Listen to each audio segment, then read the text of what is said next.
As the population of Nigeria hits higher, there's become an increase in demand, which has led people to scout for affordable housing, now particularly in urban areas. Today on SME Hub, we shall be speaking with a realtor whose responsibility is to provide advisory on choice on investment in the real estate sector and to provide prospective clients on great returns on investment, that is the ROI.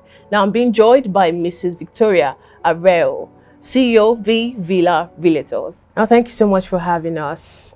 You're welcome. I'm not sure I pronounced the name of your company correctly. So the name is V.Villa Realtors. V.Villa Realtors. Yes. So now, how do you explain the concept of real estate to a common man, to someone who doesn't have an understanding of what real estate means?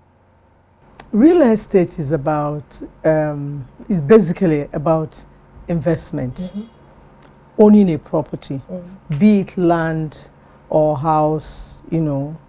It's an exchange of land, you know, land, the ground that you're paying for a land. That is what real estate is about, owning a property. So basically, what makes you a realtor? I'm just curious. What are the attributes a realtor is supposed to possess? A realtor is a salesperson who connects a buyer and a seller. So we're more like matchmakers. You matchmake a buyer and a seller. Okay, now what exactly is your expertise? I can actually refer to you as a marketing consultant also. Oh, sure. So what expertise do you cover? Well, quite frankly, a lot of people don't even know when they have money, they don't know where to put their money. So my business is to bring awareness, that information, to let you know, just be prepared, just in case you want to, you know. We have great locations, we have investments, you know, spread around the developing areas in Lagos, Lagos State. The Free Trade Zone, Ekpe, Lekki, Banana Island, Ikoyi, and all that, you know, and the likes of them. So because that is where the focus is. Okay. So why do you choose, you know, areas like that, considering the fact that people are moving to areas like Ikorodu and the Lagos-Ibadan Expressway? Why do you choose the Lagos Island and the Ajah axis? I'm sorry to say, I think at this point I might sound a bit selfish, because I choose to give to my clients what I would like for myself. Because quite frankly, I may not wish to go to Ikorodu to stay, to live. That is not to say we don't have other people who want to live in there, or the Ibadan Express, you know, because of traffic. But this is where I like to, you know, focus on the mainland. Sorry, the island, and a little bit of the mainland, like the Keja GRA. I like, you know, upscale properties, you know, in Ikoyi, Victoria Island, Ileki, and then the highly developing areas. That's my main focus, the highly developing areas. Sometimes, like in the Ibejuleki and Ekpe, we still have some cheaper lands or affordable lands, as it were.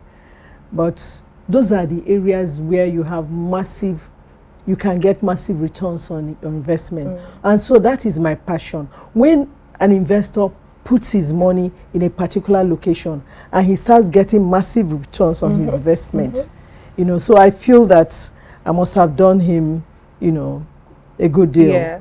So that gives me, that's my passion. It gives me joy. So now moving to property purchase. I'm speaking to you as a buyer right now. What are the factors I'm meant to look out for when trying to purchase a property?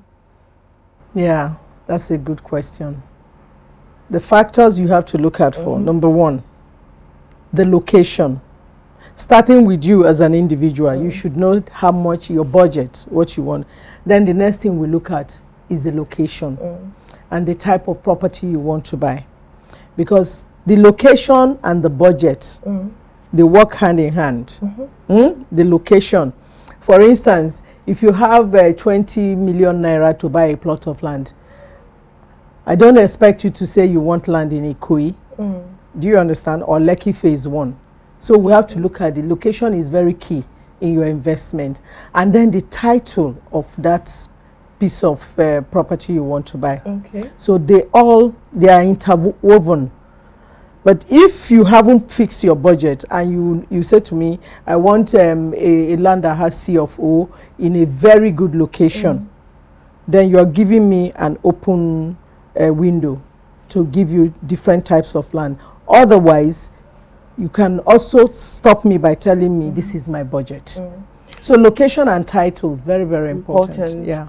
Now, looking at the way real estate is playing out now, everyone is venturing into it as we have more sellers now in the real estate. So are there or is there any form of certification for, for you to actually become a realtor? Yes, we do a lot of trainings, funnily enough. And then we also have certifications for, and besides that, the Lagos State government regulates us.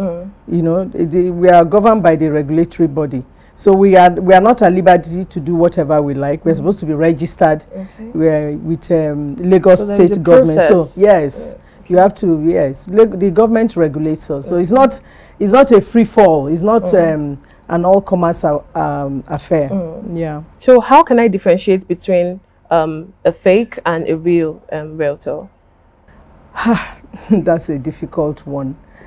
I don't know. It's like you said, there is no art to find the mind's construction in the face. Even people who you think, I don't know.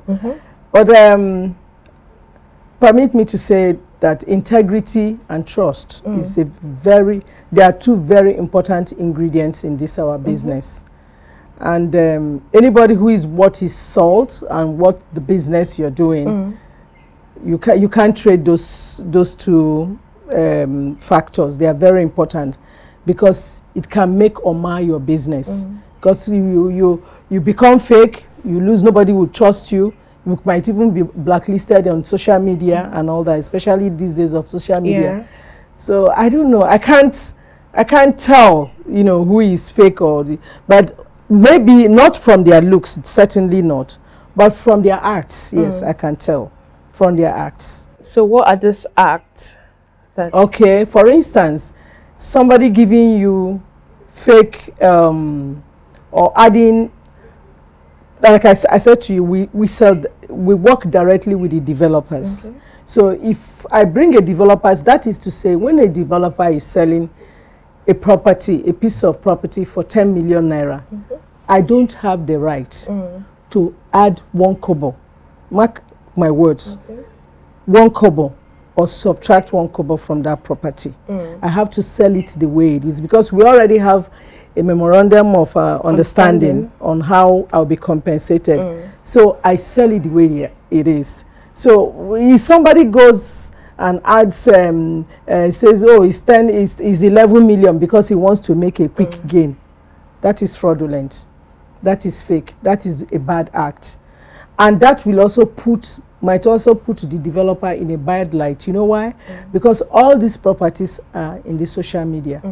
Even go to the developer's website, it's the same property, it's the same price. So it's not a good act. And then sometimes you're supposed to collect, advise your clients to pay directly to the developer. And you divert the funds into your own account and you don't repatriate it to the developer. That is also a bad act. So at the end of the day, you might just get stuck if you go chop the money and you are not able to repatriate it. So that's a bad act too. Now, speaking about social media, how do you think social media has affected, because I'm not going to say affect, how has social media affected the realtor business? Oh, grossly, enormously, I must say that. Everybody is, it's kind of a determinant factor now for most of us. Even the older ones like us, that are into the business. You guys, you younger ones are dragging us. But it's good because it keeps you, really alert and also internet savvy. You want to learn. You want to acquire more knowledge to be able to showcase your property on social media. Yeah. So to a large extent, I would say it's good. Okay. Now let's talk about scam. So you would agree with me that there's a large number of property scam, in the realtor business. We also have this realtor company associating brand ambassadors, celebrities, and at the end of the day, the consumer end up not getting, the land. Sometimes it takes 3 years, 5 years, or they get, not to see the land. So what do you have to, say in cases like this? Yeah, there are scams where we know quite a few in the industry. And of course, it's not a very good thing because it affects us at the end of the day. But when you talk about a real estate company associating themselves with a celebrity, a brand ambassadors, I don't think there is anything wrong in that. But there is everything wrong in the real estate company not delivering on their promises to their clients. Remember, I said a while ago that trust is very, very important, and integrity is are two important ingredients, in this our business. I don't think it's because they are using brand ambassadors. I think it's more like it's an integrity thing. It's an integrity thing, because if you really want these people, if you can afford to pay them, because I don't know the amount of money attached to this, but I do know that they can also bring in their followers, can come patronize your company as it were. But I can't understand at what point things start going wrong, that they are unable to deliver. But I think it's more of an individual, and I tell you what, we have cases like that in the market. I may not mention names, Some of them don't want to pay realtors. They are the consultants. They want to use brand ambassadors, and they pay them some, some amount of money, because they don't want to pay the realtors groups that are selling for them. At the end of the day, they get their hands burnt, because these are the people that understand the business. I'm not saying that every realtor is good. Do you understand? There's but majority of us, we take our business seriously. We take it serious. That's why we go for trainings and all that. And we also follow up. What I'm telling you now is that those celebrities cannot follow up on the clients. But the realtors, when they get the clients, they track their clients' investments every step of the way. They bring updates on that investment to their clients. So a developer or a real estate company that maybe doesn't have that integrity and wants to hide things from the client, because how many clients do a developer cannot handle all, except you employ people to do that. And that is where the marketing consultants come in.